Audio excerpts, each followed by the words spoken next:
نبی کریم صلی اللہ علیہ وآلہ وسلم نے فرمایا مجھے دوزخ دکھائی گئی تو اس میں زیادہ تر عورتیں تھیں جو کفر کرتی ہیں۔ کہا گیا یا رسول اللہ کیا وہ اللہ کے ساتھ کفر کرتی ہیں؟ آپ صلی اللہ علیہ وآلہ وسلم نے فرمایا کہ خاوند کی ناشکری کرتی ہیں اور احسان کی ناشکری کرتی ہیں۔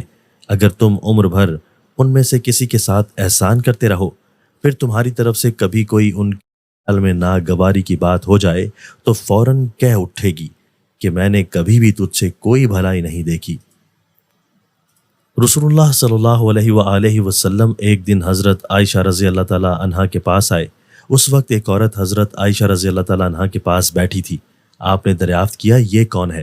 میں نے عرض کیا فلاں عورت، اور اس کی نماز کے اشتیاق اور پابندی کا ذکر کیا۔ آپ صلی اللہ علیہ وآلہ وسلم نے فرمایا ٹھہر جاؤ، سن لو کہ تم پر اتنا ہی عمل واجب ہے جتنے عمل کی تمہارے اندر طاقت ہے۔ اللہ کی قسم ثواب دینے سے اللہ نہیں اکتاتا مگر تم عمل کرتے کرتے اکتا جاؤ گے، اور اللہ کو دین کا وہی عمل زیادہ پسند ہے جس کی ہمیشہ پابندی کی جائے اور انسان بغیر اکتائے اسے انجام دے۔ رسول اللہ صلی اللہ علیہ وآلہ وسلم لوگوں کو کسی کام کا حکم دیتے تو وہ ایسا ہی کام ہوتا جس کے کرنے کی لوگوں میں طاقت ہوتی۔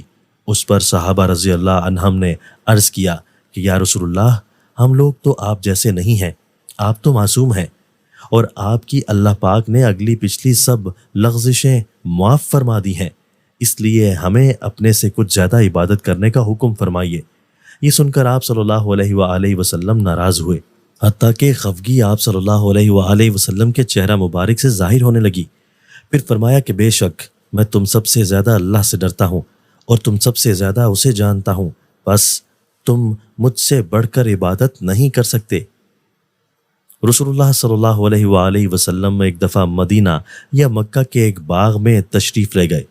وہاں آپ صلی اللہ علیہ وآلہ وسلم نے دو شخصوں کی آواز سنی جنہیں ان کی قبروں میں عذاب کیا جا رہا تھا۔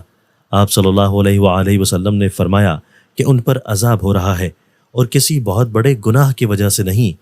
پھر آپ صلی اللہ علیہ وآلہ وسلم نے فرمایا بات یہ ہے کہ ایک شخص ان میں سے پیشاب کی چھینٹوں سے بچنے کا اہتمام نہیں کرتا تھا اور دوسرا شخص چغل خوری کیا کرتا تھا۔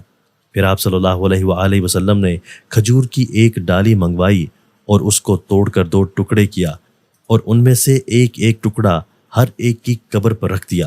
لوگوں نے آپ صلی اللہ علیہ وآلہ وسلم سے پوچھا کہ یا رسول اللہ یہ آپ صلی اللہ علیہ وآلہ وسلم نے کیوں کیا؟